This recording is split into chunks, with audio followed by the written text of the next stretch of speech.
Bom, boa noite a todos. São 19 horas. A gente vai começar aí pontualmente, né? Hoje iniciando aí mais uma disciplina, que é a disciplina Comportamento Organizacional, com o professor Fábio Reis, tá? Lembrando aí, assim, a caminhada até aqui foi bastante intensa, né? Mas a gente está faltando somente 3 disciplinas para a gente completar esse ciclo do nosso curso de pós-graduação. Agradeço a todos que estão com a gente aqui, que percorreram essa caminhada conosco aqui até hoje. Desejo aí um bom trabalho, uma boa disciplina para o professor e um bom aproveitamento aí por parte dos alunos. Como sempre, eu fico aqui no apoio, tá? Qualquer dúvida, vocês podem estar chamando aí no chat ou pedindo a palavra. Vou passar a palavra agora para o Adson, que é o nosso coordenador, para dar início aí aos trabalhos. Fique à vontade, Adson. Obrigado, Alessandro. Boa noite a todos mais uma vez. Seja bem-vindo, professor Fábio. É a primeira experiência com a gente aqui. Espero que goste. É uma turma bem dedicada, como o Alessandro disse, né? Já tem uma jornada aí que foi percorrida. Nós estamos na reta final aí. Além da disciplina sua, teremos mais 2 e aí finalizaremos o curso. Então, desejo sucesso aí nas aulas e precisando de qualquer apoio, estamos aqui à disposição, tá bom? Muito obrigado, uma boa aula para todos nós. Obrigado aí ao Alessandro e ao professor Ayrton, né, pela recepção. É importante saber que a turma é bem dedicada, até porque é um curso de especialização em gestão pública e é algo que essa construção de conhecimento ele é sempre benéfico, né? Tanto para nós que estamos aqui na área de ensino e de suporte, quanto para os alunos que estão aproveitando essa experiência, tá? Então, é importante que a gente, antes de começar a temática, tá? Lá no Moodle já está com todas as informações que os nossos colegas aí precisam, de plano de ensino, o cronograma de atividades e também um caderno didático, tá? Que nós vamos utilizar como base, né? Como suporte de conhecimento para nós podermos fazer as nossas atividades que estão programadas aí no nosso dia a dia. É importante também salientar que nós temos já aberto o fórum de dúvidas, tá? Esse importante canal de comunicação dentro do AVA, ele é uma interação, tá? Entre eu, você, o tutor Alessandro.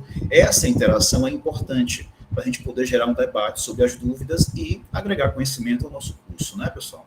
Então, essa é uma parte que a gente frisa bastante, a questão do fórum de dúvidas, tá? A nossa disciplina é comportamento organizacional.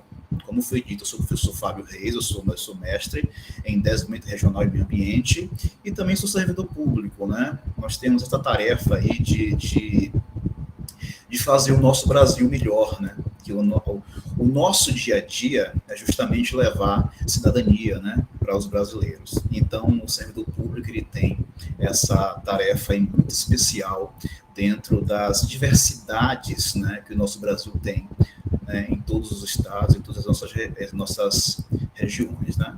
Então, o primeiro ponto que a gente vai tratar nessa temática, nessa primeira semana, a gente não somente definir comportamento organizacional, mas é importante sensibilizar vocês, alunos, para a importância do elemento humano e sua relação com a organização pública, né, que é moldada por particularidades, né, e desconhecer essas particularidades, ela pode implicar em grandes prejuízos à gestão. Então, as organizações públicas e pessoas, né, ou servidores, estão em constante interação. Então, essa interação entre a organização pública e os servidores, né, ela é que faz a máquina pública funcionar. Então, a qualidade desse relacionamento, né, em larga medida, é que vai dizer quais são as diretrizes que a organização pública, se ela vai bem, se ela não vai bem. Então, os servidores, ele tem esse papel, tá, muito importante no dimensionamento, na interação e nos ajustes que se faz dentro da máquina pública, tá? Então, nesse contexto, iremos explorar a importância da dimensão humana no no âmbito do serviço público, enfatizando seus elementos condicionantes, entre os quais temos a natureza da relação de trabalho, os requisitos formais de ingresso, né, os aspectos da dinâmica das relações pessoais e também da hierarquia, e também dos limites e possibilidades, né, que temos dentro da organização do trabalho, seus reflexos sobre os comportamentos das pessoas que trabalham nesse âmbito, né. Então, o primeiro passo que a gente vai agora trazer é uma questão conceitual, que são os vínculos, né, as relações de trabalho que existem na nossa administração pública. Então, antes de aprofundar essa temática, temos que entender esses vínculos, né. E nós temos um jurista e professor chamado Celso Bandeira de Mello. Ele define um conceito muito amplo de agente público, né? E esse conceito amplo nós estamos trazendo aqui, que é toda pessoa que desempenha a atividade administrativa para o Estado, seja ela temporária ou não, com ou sem remuneração. E esse conceito ele foi traduzido na legislação, né, pela Lei 8.429, que é a Lei de Improbidade, que eu estou trazendo no slide o artigo 2, que para efeitos da Lei de Improbidade, considera-se agente público, o agente político, o agente público e todo aquele que exerce, ainda que transitoriamente ou sem remuneração, por eleição, por nomeação, por designação, contratação ou qualquer outra forma de investidura ou vínculo, mandato, cargo, emprego ou função nas entidades que estão referidas no próprio artigo, né, pessoal? Então, é importante frisar que a relação laboral entre a pessoa, o servidor e a administração pública, ela passa por certas classificações, né? Quais são essas classificações? O agente público é um gênero, tá? Embarca aí toda o arcabouço de pessoas que colaboram, de certa forma, com a atividade estatal. Então, dentro do agente público, nós temos as espécies, que eu numero aí de 1 a 5, né? A primeira espécie, que é a número 1, que são os agentes políticos. Quem são essas pessoas? Quem são os agentes políticos, né? São os componentes do governo, né? Os seus principais escalão. Por exemplo, os chefes do poder executivo, a nível federal é o presidente da República, a nível de estado é o governador e a nível municipal é o prefeito. E seus secretários e ministros também fazem parte, tá? Desse primeiro escalão de agentes políticos. E também os membros do legislativo, os senadores, os deputados, os vereadores. E passando adiante, o número 2, o 3 e o 4, que são considerados servidores públicos, ele tem 3 classificações. Servidores estatutários, os empregados públicos e os servidores temporários, tá? Os servidores públicos são pessoas que prestam serviço ao ente estatal, né? Existe um vínculo que é pago pelos cofres públicos, né? Então, dentro dos servidores públicos, nós temos servidores estatutários, os empregados públicos ou os temporários. Os servidores estatutários, eles são pessoas que ocupam cargos regulados por um estatuto próprio, né, que é instituído através de lei. Tá? Os empregados públicos, eles já têm um regime jurídico com a administração da consolidação da lei do trabalho, né, que é conhecida como a CLT.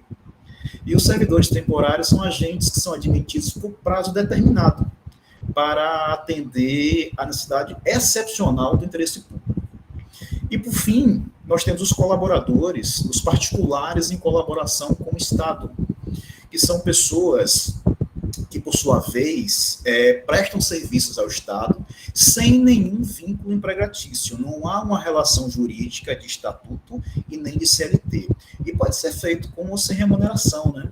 Então, a gente pode citar, por exemplo, aí os mesários que trabalham e trabalharam nas eleições, eles são particulares em comparação com o poder público, né? As empresas concessionárias e permissionárias, aquelas empresas que a gente paga aquele pedágio, né?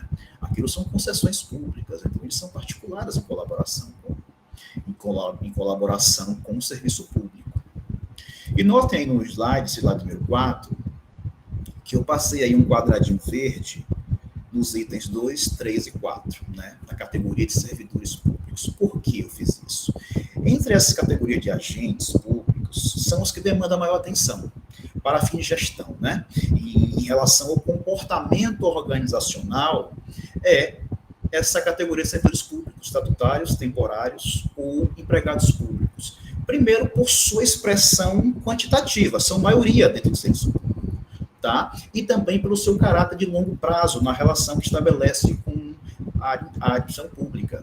Então, esse público, digamos assim, serão os agentes, né, da temática do comportamento organizacional que nós vamos trabalhar ao longo do curso, tá? Então, essa definição inicial do público que nós estamos tratando dentro da temática comportamento organizacional é importante para a gente poder entender os conceitos fundamentais, né, do comportamento organizacional, que é o nosso próximo tema aqui no slide da página 5. O comportamento organizacional, tá, ele consiste, sobretudo, em uma análise da conduta humana, com foco nas atitudes e ações individuais em grupos de ambiente de trabalho.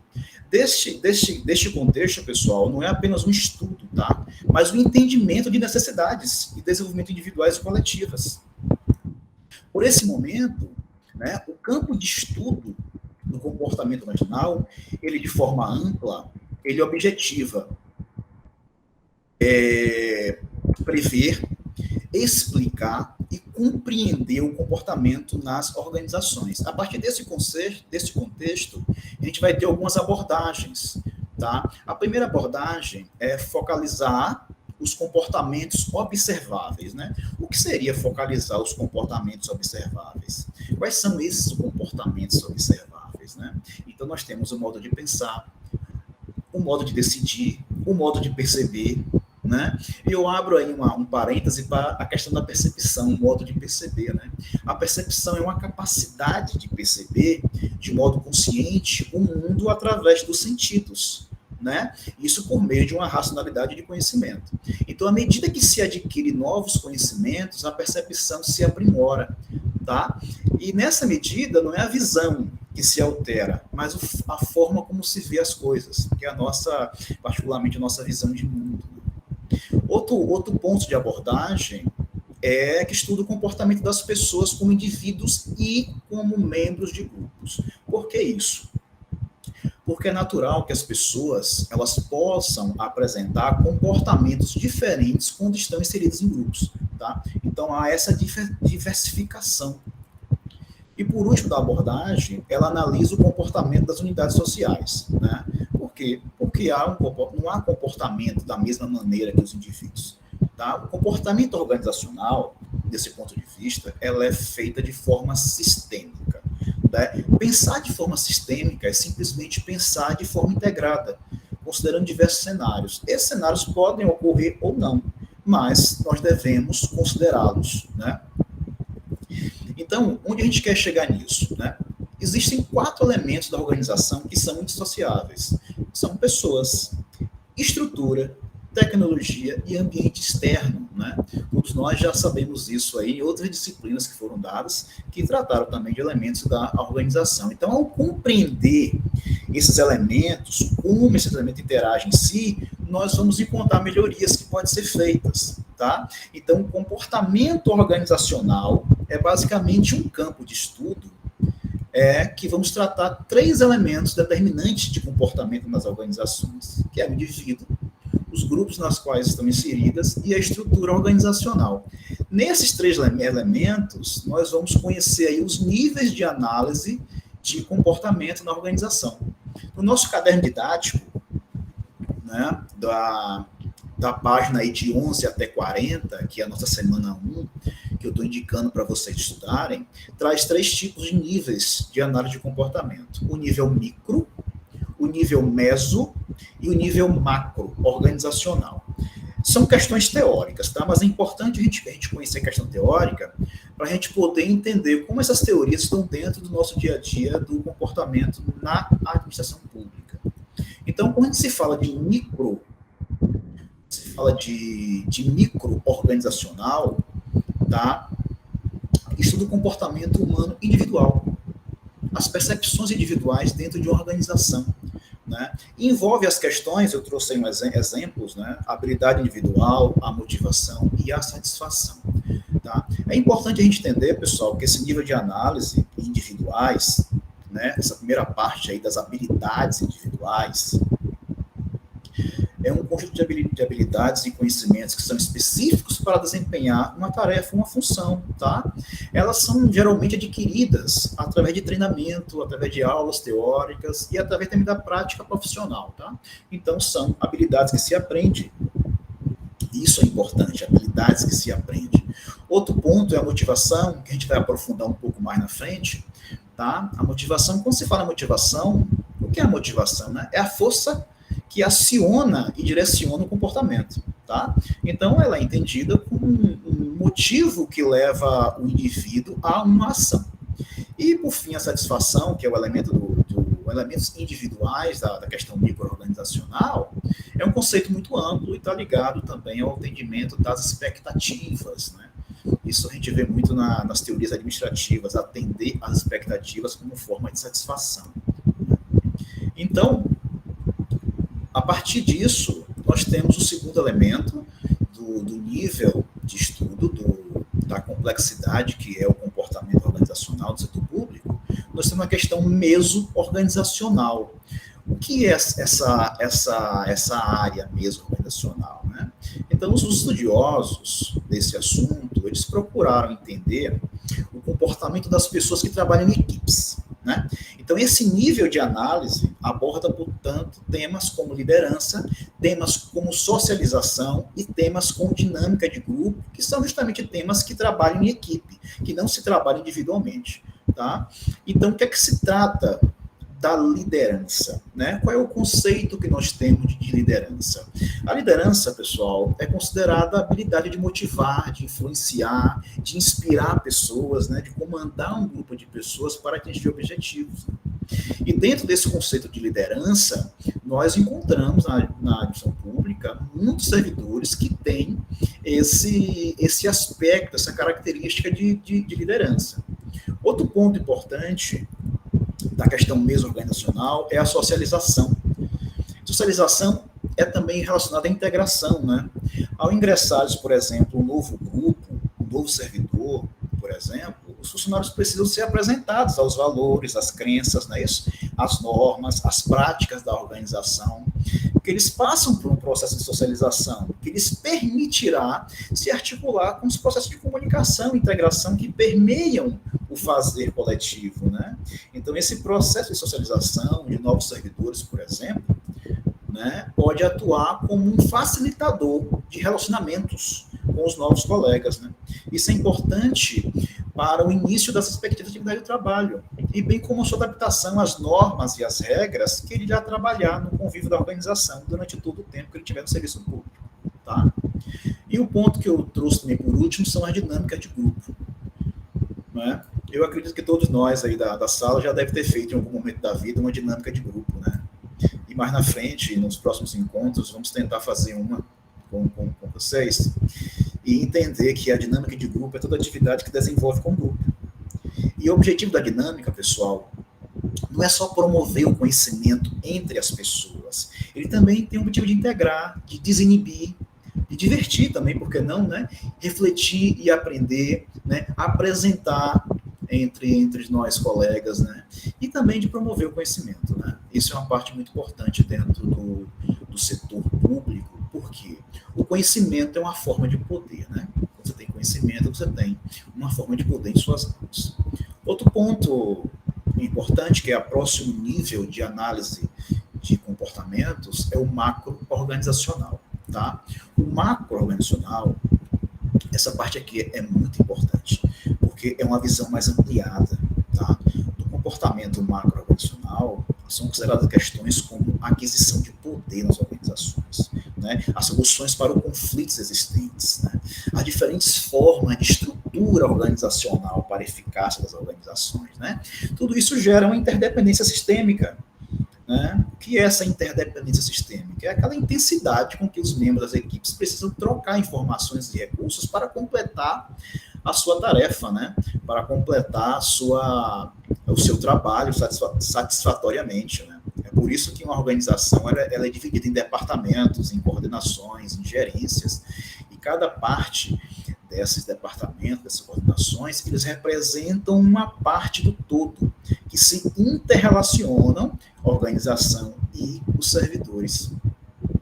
E aqui chegamos ao ponto importante, que é justamente entender essa interação com a organização. Então, quando se fala em administração pública, nós temos um primeiro ponto, que é o agente público, são as pessoas. Tá? Essas pessoas estão em constante interação com a organização. Tá? E essa constante interação, ela pode ter fatores de motivação ou não. E esse é um tema muito sensível dentro da administração pública, porque existe a visão limitada que a administração pública não há espaço, né, para motivar os colaboradores, né, para motivar os servidores, não é esse espaço. Vamos ver um pouquinho na frente que, na verdade, essa visão é limitada. Tá? A gente precisa abrir os nossos horizontes para entender outras formas de motivação que também pode ser aplicada dentro do setor público e já vem sendo aplicada isso de diversas formas, tá? E eu vou trazer também alguns exemplos para você. Mas antes da gente citar todos esses exemplos que eu venho trazer, a forma de aplicação dentro da gestão de pessoas, a gente tem que entender também um pouco do conceito de motivação, né? Porque a gente falou tanto de motivação aqui dentro, mas qual é o conceito de motivação, né? E eu trago um conceito de Stephen Robbins, tá? Stephen Robbins escreveu um livro, Comportamento Organizacional, que já deve estar aí na sua 11ª ou 12ª edição, é muito utilizado, tá, no meio acadêmico.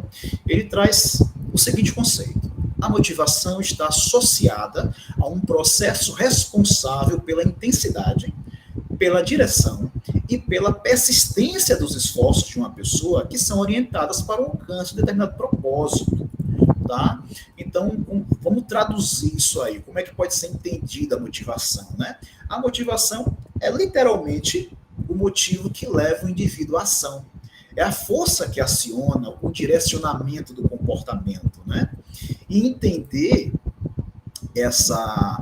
esse processo de motivação vai nos levar às abordagens do fenômeno motivacional, né, dentro das organizações. A gente tem que entender que a motivação humana, especialmente aquela que é do ambiente de trabalho, ela é suscetível à influência de diversos fatores, como crença, como valores, os objetivos individuais, a estrutura da própria empresa, a própria tecnologia também. Então, muitos dessas influências, elas são comuns tanto na empresa privada quanto na empresa pública, entendeu? Na empresa privada e na empresa pública tem muita coisa que a gente pode trazer como aspecto comum.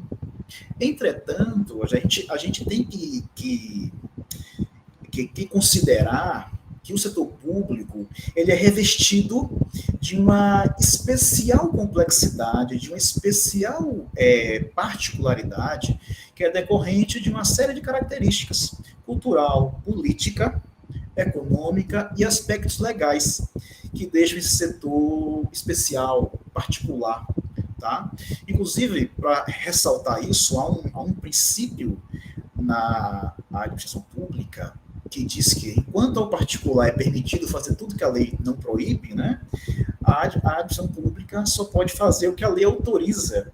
Né? Existe essa particularidade, que é o princípio da legalidade. Eu acredito que todos vocês já devem ter ouvido falar dele, ou até estudado em algum momento esse princípio da legalidade. Tá? Mas esse princípio, ele não pode ser considerado de caráter absoluto. Tá? Não podemos aceitar a ideia de engessamento no setor público a tal ponto de acreditar que não existe possibilidade de ação de gestão de pessoas, né? Principalmente ações de motivação do servidor público. Existem sim as possibilidades. As normas, as legislações não são proibitivas, né, de ações nesse sentido. Tá? Então a gente vai ver mais na frente, né, nesse contexto do enfoque do processo motivacional, que é importante conhecer alguns teóricos que tratam dessas temáticas para vocês entenderem a origem da motivação e a origem das necessidades de se buscar algo. Então, nesses teóricos, é que nós vamos encontrar formulações. Né? Na literatura há diversos autores, inclusive no caderno didático também lá tem citado uns 3 ou 4 ou 5 autores de formulações de conteúdo teórico, de motivação, de comportamento organizacional, tá? Como nós temos uma aula curta de aproximadamente 50 a 1 hora, né? Eu trouxe aqui 3 tipos de teoria, de formulações, para a gente poder entender um pouco como é que foi estudado ao longo da história as teorias de necessidades, as teorias de motivação do ser humano, né, para a gente poder entender como isso vai ser aplicado no serviço público. Até então, essas teorias foram formuladas através de empresas privadas, né, na época dos seus estudos. Então, o primeiro teórico que eu estou trazendo para vocês aqui, para a gente poder conversar, é o Maslow. Tá? Maslow, ele trouxe um estudo chamado Hierarquia das Necessidades, né? Abraham Harold Maslow, ele foi um psicólogo americano, ele faleceu em 1970, tá? E ele foi conhecido pela proposta da hierarquia das necessidades. O que é essa hierarquia da necessidade? Qual é a proposta que Maslow traz? Ele se baseia na ideia de que cada ser humano se esforça muito, né, para satisfazer suas necessidades pessoais e profissionais. Então, o comportamento humano, por ser complexo, a motivação é um fator determinante. Ou seja, o que motiva as pessoas, segundo Maslow, são suas necessidades. E estas podem ser postas em hierarquia, né, como mostra aí a figura do nosso slide número 17. Tá? Essa hierarquia proposta por Maslow, ele orienta o comportamento das pessoas, cujos reflexos podem ser verificados também no ambiente de trabalho. Né? Então, conforme essa proposta que Maslow trouxe, as necessidades individuais ou dos indivíduos, ele obedece a uma hierarquia, a uma escalada de valores a serem alcançados segundo uma ordem de prioridade, né? Então, as necessidades consideradas de nível mais baixo, que estão aí na base da pirâmide, elas devem ser satisfeitas, né, primeiro, além e posteriormente as necessidades de nível mais alto. Então, nós temos estágios que eu estou informando aqui. Ó. O primeiro estágio é a necessidade de fisiologia, que são conhecidas como as necessidades primárias, né? Que é sono, alimentação, higiene. O segundo estágio é a segurança. Então, os seres humanos têm a necessidade de segurança, né? Seja ele profissional, seja ele pessoal, familiar, seja segurança financeira ou de sua própria propriedade. Após satisfeita a necessidade de segurança, surgem as necessidades sociais, que são os relacionamentos, né, tanto familiares, quanto de amizades, ou menos amorosos. E a partir daí vão surgindo os próximos níveis de necessidade, que é a estima e a autorrealização. Né? Então, esses estágios propostos por Maslow, ele vai desde necessidades primárias até o topo da pirâmide, que é a necessidade de autorrealização. Tá? Entretanto, há situações a considerar, tá? Dentro da hierarquia dessa necessidade de Maslow. A primeira é, para alcançar uma nova etapa, a anterior deve ser satisfeita, pelo menos parcialmente. Então, das necessidades fisiológicas para a segurança, primeiro tem que ter realizada as necessidades primárias de fisiologia, tá bom? Para depois sair pulando para as próximas necessidades. Outro ponto que deve levar em consideração é que acredita-se que as necessidades fisiológicas já nascem com o indivíduo, tá? Então, as outras mostradas nessa pirâmide, elas vão se adquirir com o tempo. Então, a primeira base da pirâmide já nasce com o indivíduo, segundo Maslow, e as demais vão se apresentando com o tempo, tá? No topo da pirâmide, que é a última necessidade, que é de autorrealização, Maslow informa que ela nunca é saciada.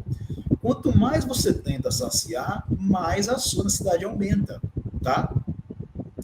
Então, outro ponto que Maslow também traz é que o indivíduo será sempre motivado pelas necessidades que se apresentam mais importantes para eles, né? Então, ele vai acabar, a um certo momento, escolhendo essas necessidades. E é claro que quando a gente vai aplicar a pirâmide de Maslow dentro de uma empresa, é importante que o gestor entenda quais são as necessidades individuais antes de, por exemplo, cobrar produtividade. Tá? E, como toda teoria, nós temos sempre aqueles teóricos que não concordam com ela, pelo menos em parte, né? Ou totalmente. Então, os críticos da teoria da hierarquia das cidades, eles afirmam que nem todas as pessoas são iguais. E, por isso, um aspecto que se mostra comum para uma pessoa, talvez não seja para outra, né? Outras críticas que dão conta é que essa teoria analisa o desenvolvimento das pessoas, mas não considera em nenhum momento os incentivos dados pela organização.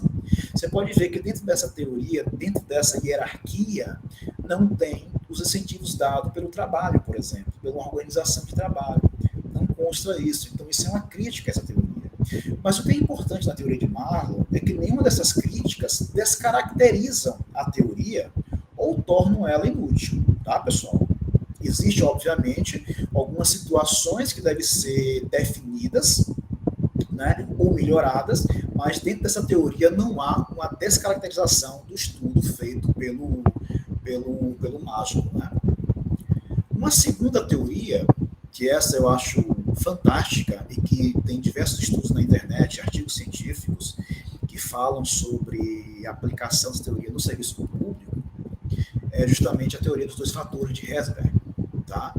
Essa teoria, ela surgiu num estudo feito nos anos 50, dentro da indústria de Pittsburgh, né, na Pensilvânia. Então, o que é que Frederick Herzberg ele propôs nesse estudo? Né? Que as pessoas se relacionam com o ambiente do trabalho. Né? Essa é a grande máxima da teoria. As pessoas se relacionam com o ambiente do trabalho. Então, dessa forma, ele descobriu como manter e motivar o ativo mais importante da organização, que são os funcionários. Tá? Então, em sua pesquisa, ele constatou a existência de 2 fatores, conforme está aí na foto. Ele chamou o primeiro fator de fatores higiênicos, né? E o segundo fator de fatores motivacionais. Tá? Vamos focar nos higiênicos nesse primeiro momento. Os fatores higiênicos, ele tem uma relação direta com a empresa. Né? Eles são fatores externos ao colaborador. Tá? O colaborador não consegue controlar esses fatores, mas esses fatores afetam a sua motivação no trabalho. Tá? São fatores que levam à insatisfação. Então, quais são os fatores higiênicos? Você tem a supervisão, tem a política da empresa, tem os salários, tem o relacionamento interpessoal, tem a segurança, tem a estrutura física, né? A estrutura do trabalho, as condições físicas de trabalho. Então, são fatores higiênicos que não levam, não são, eles não são, como é que eu posso dizer? Eles não geram diretamente a desmotivação, eles são fatores que podem levar à insatisfação, tá? E como eles estão ligados à atuação do funcionário, os seus objetivos e carreiras, quando esses fatores são regulados, o colaborador ele é mais produtivo, né? Ele é mais motivado. Então, quando o gestor público, com base nesse modelo de análise, o gestor público ele pode diagnosticar as condições que afetam a satisfação do servidor em relação ao cargo, né, que ocupa e sua inserção na estrutura organizacional, tá? Até para elaborar a devida ação gerencial, a devida ação corretiva de alguma situação que pode estar trazendo um problema de gestão. Tá? E outro ponto são os fatores motivacionais, tá? Então, os motivacionais, eles são intrínsecos ao ser humano, ao funcionário. Quais são esses fatores? Realização, reconhecimento, autonomia, possibilidade de crescimento, possibilidade de aprendizado. Esses fatores, eles geram satisfação. É por isso que o nome são motivacionais, tá?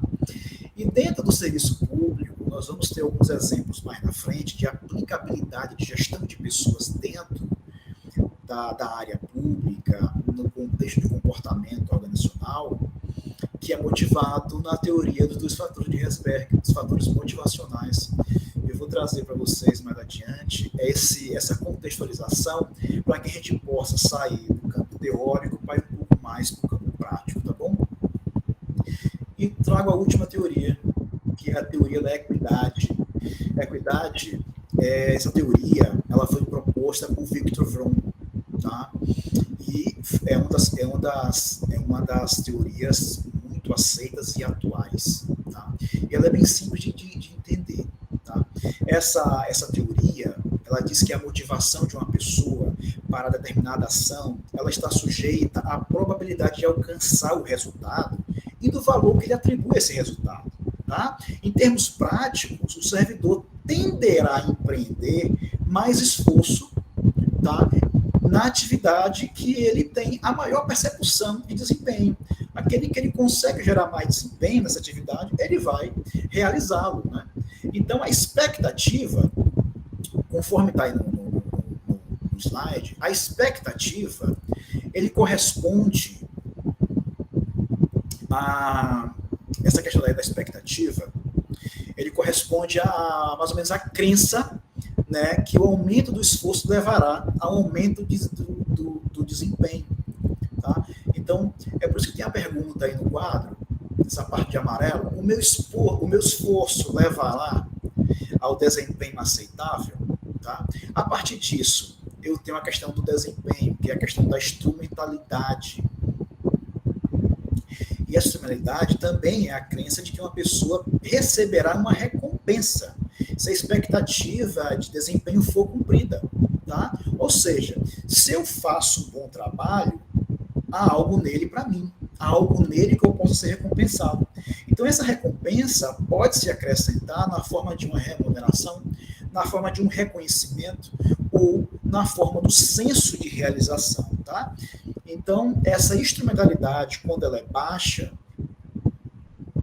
é quando a recompensa não é mais desejada, tá? Quando o fator de desempenho não é mais desejado. E, por último, temos essa recompensa que chama de fator de valência, né? O que é esse fator de valência? É a importância que o indivíduo atribui à recompensa, né? Ou seja, os desejos, os objetivos individuais podem ser classificados como sua importância, que é justamente a valência. Então, a pergunta que se faz é, eu acho que a recompensa é desejável? Então, essa teoria da equidade, ela é uma abordagem que tem uma relação especial com a avaliação de desempenho, tá? Sendo este um conceito novo em ascensão na administração pública. E a gente tem percebido ao longo da história do serviço público a questão da avaliação de desempenho, né, do servidor. E essa questão, ela passa por governos e mais governos, e sempre há uma discussão muito forte em relação a essa questão.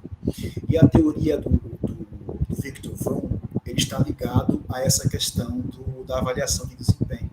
Então, essas relações são para os quais os gestores públicos podem atentar, não somente para compreender os fenômenos de comportamento nas organizações, mas para a formulação das políticas integradas de gestão de pessoas, né, que relacione especialmente com a carreira e com o ambiente organizacional, tá? E essas teorias citadas, de certa forma, a gente vai encontrar ele na aplicabilidade do nosso dia a dia, né? Que são os programas e alternativas de aplicação dessas teorias no dia a dia, tá? Como a gente vai perceber que existem teorias nas aplicações de gestão de pessoas na organização pública, né? O que se percebe nas organizações públicas, eu falo de caráter geral, é justamente a falta do setor de gestão de pessoas, tá? Infelizmente, há uma carência ainda de ter as políticas de gerenciamento de pessoas dentro das organizações públicas. Tem algumas organizações que já estão muito mais avançadas e tem outras ainda que estão aí procurando a melhoria dentro do seu âmbito de atuação para poder colocar em prática programas e alternativas de aplicação que possa ser utilizado para levar ao servidor uma maior produtividade, uma melhor interação com o órgão público, né, para que possa desenvolver suas atividades mais produtivas e mais felizes, né? Por que não? Então, eu trouxe alguns programas e aplicações, né? Até aí tudo bem, pessoal? A gente pode continuar aqui nos programas. para a gente poder abrir para as perguntas, né? Para o debate, se assim vocês perceberem. Então, podemos continuar, né? Até por causa do horário. Depois tem aula de outro professor, né? Acho que às 8 horas tem um outro colega que vai dar aula. Então, o primeiro programa que eu cito aqui é o programa de reconhecimento, né, dos servidores. Né? Aí, que programa seria esse, professor? O programa de reconhecimento, pessoal, a gente tem uma visão que às vezes é um pouco limitada, de achar que todo programa de motivação ela é baseado em remuneração. Nem tudo da vida do servidor público é remuneração. E já está constatado dentro da literatura e das práticas profissionais que a remuneração não é exclusivamente um fator de motivação. Então a gente precisa abrir um pouco a nossa visão e entender o sentido, né, do trabalho do servidor público. Então, ele é orientado por normatização, a gente sabe que é, tá? Mas o sentido do trabalho dele, a gente pode buscar outras formas de agregar valor e principalmente de gerar produtividade dentro do serviço público. E um deles é o reconhecimento do servidor, né, dentro da esfera. Aí eu trouxe aqui um exemplo, tá? Esse exemplo aqui é da Universidade Federal de Itajubá. Tá? Ele tem o artigo 1, ele fala que tem como objetivo reconhecer publicamente servidores ocupantes de cargos efetivos do quadro pessoal da Universidade Federal do Estado de Itajubá. Né? Então, o que é que ele traz no seu artigo 3º? Quais são as formas de reconhecimento? A primeira forma é moção, né, de mérito aos professores, quadro de honra aos ex-docentes, concessão de título de professor emérito, né? Mérito técnico administrativo, que isso é muito bacana, tá? Membros da alta administração, homenagem aos servidores aposentados. Então, isso é uma forma que a Universidade Federal de Itajubá trouxe para poder levar um reconhecimento às práticas profissionais dos servidores. Tá? Durante toda a vida do serviço público, muitos servidores fizeram contribuições maravilhosas ao serviço público. Tá? E é importante reconhecer isso. E olhe que esse reconhecimento não é uma prática de remuneração. Tá? Por que não é uma prática de remuneração? Porque remuneração não é exclusivamente o único fator de motivação dentro do serviço público. Então, reconhecer que existe práticas que devem ser reconhecidas e parabenizadas ao longo dos anos do serviço público é uma forma de buscar dentro do serviço público um programa de gestão de pessoas, que eu acho particularmente muito importante isso, reconhecer o trabalho de cada um que está aqui, né, nessa sala, servidor público ou não. Isso é algo importante de realização profissional. Eu vou voltar aqui aos programas. Outro programa importante é o envolvimento, tá, ampliado dos servidores. Na verdade, esse envolvimento ampliado dos servidores, pessoal, é uma interação, tá, propondo. Um dos pontos é formar grupo, né, de trabalho. Vocês já ouviram falar de grupos de trabalho, né, os famosos GT, né, que são os grupos de estudo. Esses grupos de estudos, eles têm diversas contribuições, né, entre eles melhorias, né, para o serviço público em algum momento ou alguma temática. E é importante esse grupo de estudo porque ele reconhece a existência de agentes que são detentores de competências específicas, né? Então, quando se forma uma comissão de grupo de estudo, está reconhecendo naquele momento que aquelas pessoas possuem as habilidades e competências necessárias para poder prover uma questão institucional. Tá? Além disso, a formação de grupos, ele também estimula a criação de um grupo de estudo. Ele estimula a criação, ele estimula a interação entre os servidores com o objetivo de melhorar o fluxo de informações, o fluxo de trabalho. E isso é muito importante dentro da administração pública. Eu acho que quem é servidor aqui já deve ter participado de alguma comissão, né? Além das comissões legais, que são aquelas comissões que a legislação nós somos obrigados a fazer, que são as comissões de licitação, por exemplo, existem as comissões que são forma de estudo. que são formas de atribuições de competências para poder a gente chegar a uma melhoria de algum processo, né? Então, isso também é uma forma de reconhecer o servidor. Outro ponto são os programas de benefícios, as bolsas, né? Eu não sei se todos vocês já fizeram parte de algum programa de bolsas, mas esse programa de bolsas é também um programa de reconhecimento, tá? Por que o reconhecimento? É um reconhecimento do seu trabalho, do seu esforço. Então, por exemplo, eu trouxe um exemplo aqui do Instituto Federal da Bahia, tá? Um programa de auxílio pesquisador, que é apoio à participação de eventos. Tá? Esse auxílio pesquisador foi uma forma de motivar os servidores a participar de eventos científicos, né? A poder apresentar as suas pesquisas realizadas, ou o seu trabalho, ou qualquer informação que você detenha, que você tenha produzido.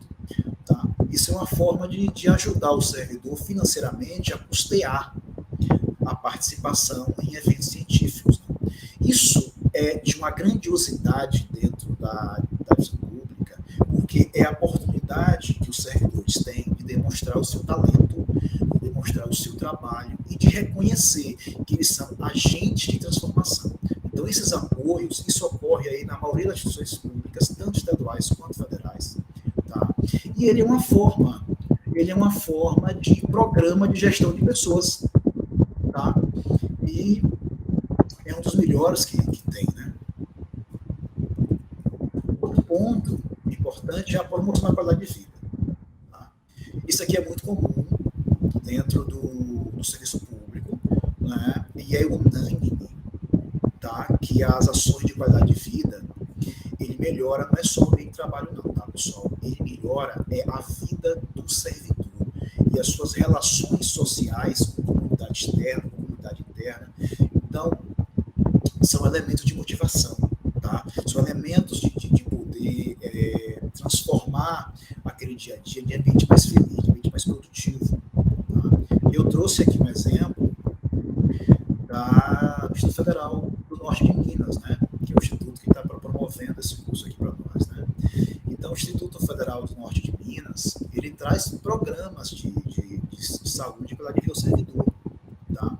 Que é um programa muito importante e que merece aplausos, tá? Todos os institutos fazem programas parecidos. Então, tem exames periódicos, tem um boletim de vida e saúde, tem a questão do atendimento aos aposentados, né? Porque os aposentados, pessoal, os institutos também têm uma responsabilidade com os seus aposentados, tá? Por quê? Porque em determinado momento eles fizeram parte da transformação da organização pública. Então, eles são agentes de transformação, tá? Então, esses programas de qualidade de vida é um programa motivacional, é um programa para trazer o servidor para um nível de produtividade que pode o tornar mais feliz, mais dinâmico dentro das relações institucionais e também das relações pessoais, tá? O programa que nós achamos que traz também um aspecto de motivação são as tecnologias, né, que foram alteradas ao longo do tempo, né? Você já deve ter acompanhado sempre aí as informações, inovação, né, tecnologia e inovação dentro do serviço público, né? Eu não sei se todos aí têm mais de 10 anos de serviço público. Eu acredito que eu tenho mais de 10 anos, acho que o Alessandro também tem mais de 10 anos aí do serviço público. E o Alessandro deve ter acompanhado o serviço público antes desse programinha aqui, ó, chamado SEI, Sistema Eletrônico de Informações. O antes e o depois desses sistemas eletrônicos de informações, né, o famoso SEI. Tá? Esse sistema, pessoal, redesenhou o fluxo de informações dentro das instituições. Tá? Aqui na Bahia, por exemplo, que eu estou falando com você aqui da Bahia, temos setores municipais, estaduais e federais que utilizam o SEI como plataforma de fluxo de trabalho, fluxo de informação. Essa plataforma, ela acabou diminuindo o fluxo burocrático e aquela geração de papel, né? Imagina aí, antigamente a gente ia com um protocolozinho anotado de um caderno de protocolo e andava setor por setor entregando os documentos. Imagine aí o tempo que a gente perdia, a quantidade de papel que se imprimia, organizar esses papéis, né, e levar esses papéis para os departamentos para receber aquela assinatura do recebido. Né. Hoje, nós não temos mais esse dispêndio de energia, de recursos, porque a plataforma SEI é uma plataforma de workflow, né, de fluxo de trabalho. Isso veio minimizar drasticamente, tá, os conflitos dentro da organização. Tá? Então, a inovação para o serviço público, a tecnologia, ela é considerada também uma forma agregadora de motivação dentro do serviço público. Eu estou citando uma só, tá? Temos diversas tecnologias que foram utilizadas, inclusive nos espaços sociais, nos espaços econômicos, nos espaços de negócios. Né? Vocês já ouviram falar de governo eletrônico, né? Que está aproximando aí o cidadão do governo. Só que por trás do governo eletrônico, tivemos todo o redesenho de cargos e atividades. Né? Muitas atividades foram melhoradas para o servidor. Né? E essas tecnologias, esse governo eletrônico, trouxe benefícios para nós servidores também. Tá? Então, a gente tem a tecnologia como um motivador, um fator motivador dentro da organização pública. E esses são os exemplos que eu trago para vocês, pessoal. Tá? Já chegamos aqui a 19 minutos e 51 segundos. Então, a gente vai abrir um pouquinho aí para as perguntas, quem tiver pergunta. Essa primeira parte da nossa semana é uma parte muito teórica. Tá? Por quê? Porque a gente precisa entender os fundamentos da abordagem motivacional para a gente poder compreender, tá, os conceitos-chave de comportamento da organização. E como a gente fala em comportamento da organização para o serviço público, que é o objeto do nosso estudo, a gente tem que entender que a organização, do ponto de vista comportamental, ele representa agentes em interação, em constante interação.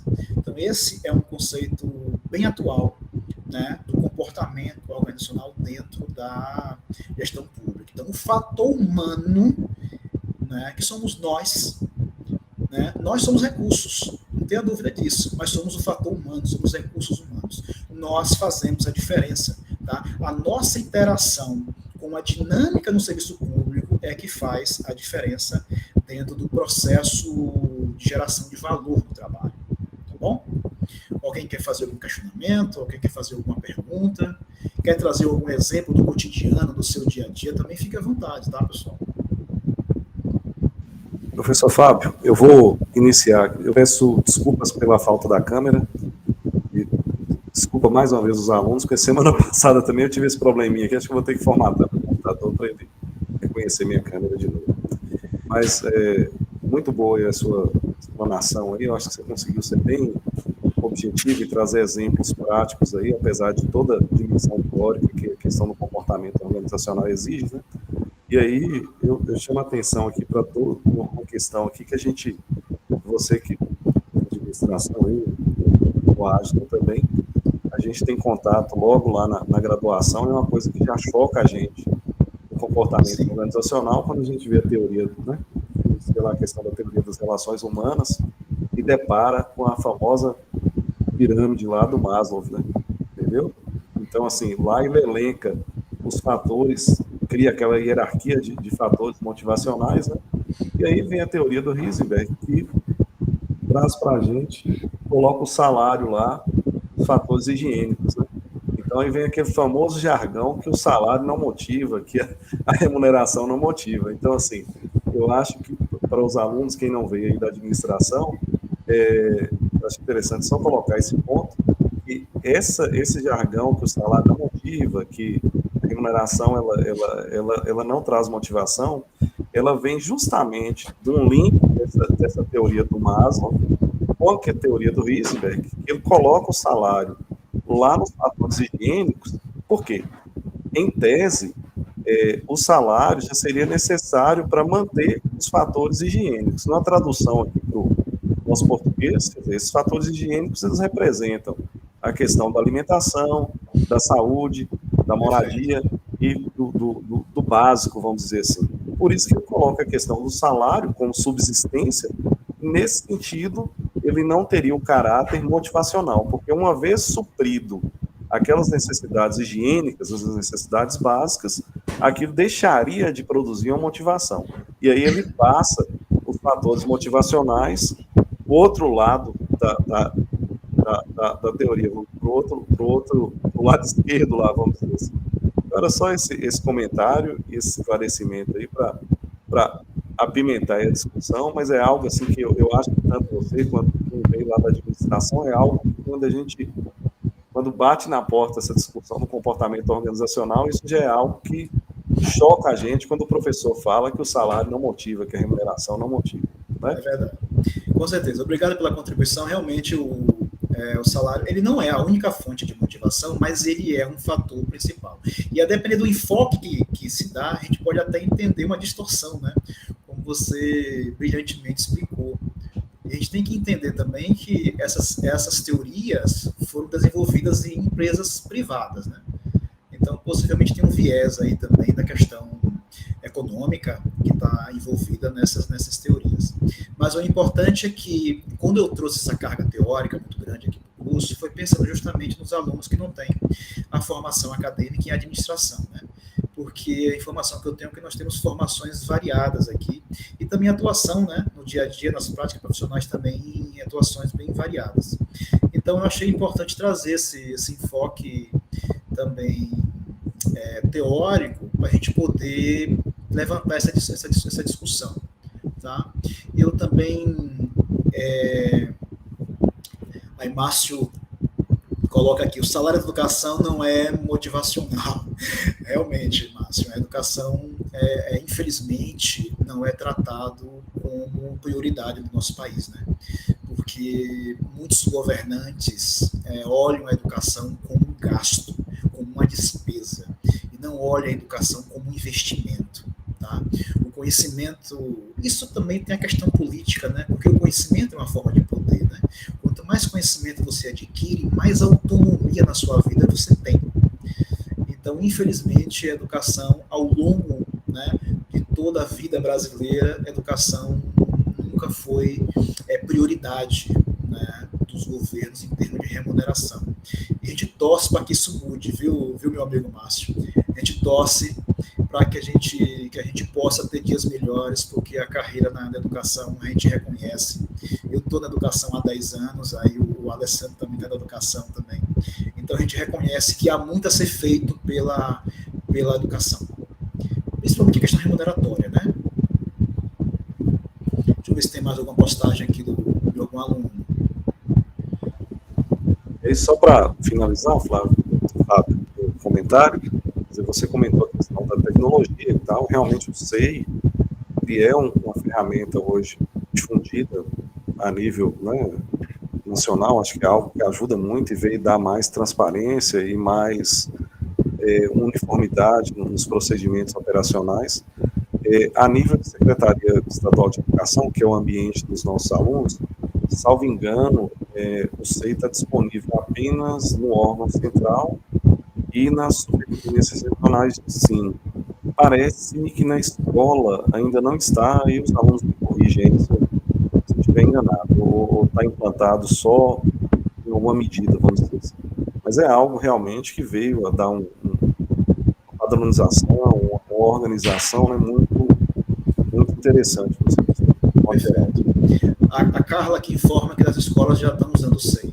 Isso, ótimo, então. Então, assim, isso é muito bom. E o que sabe que é importante, que eu acho fantástico a gente informar isso, que eu me orgulho muito, o SEI foi elaborado por servidores, tá?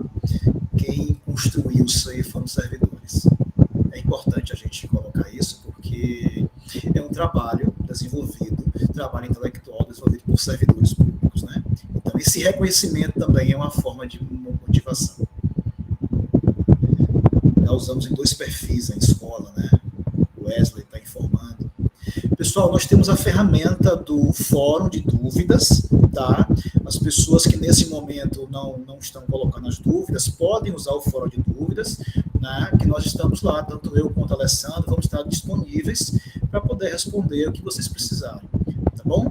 Os slides dessa aula aqui eu vou colocar lá na plataforma Moodle, para que vocês tenham também essas informações sintetizadas.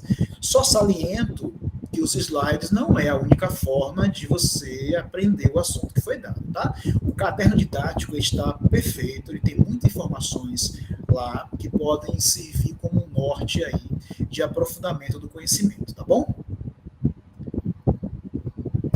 E agora a gente pode finalizar, o próximo professor já está pronto, como é que vai ser? Não, professor, na realidade, bom, hoje a gente só vai ter esse webinário, mas aí chegamos aí no horário limite, você fique à vontade aí para encerrar, tá?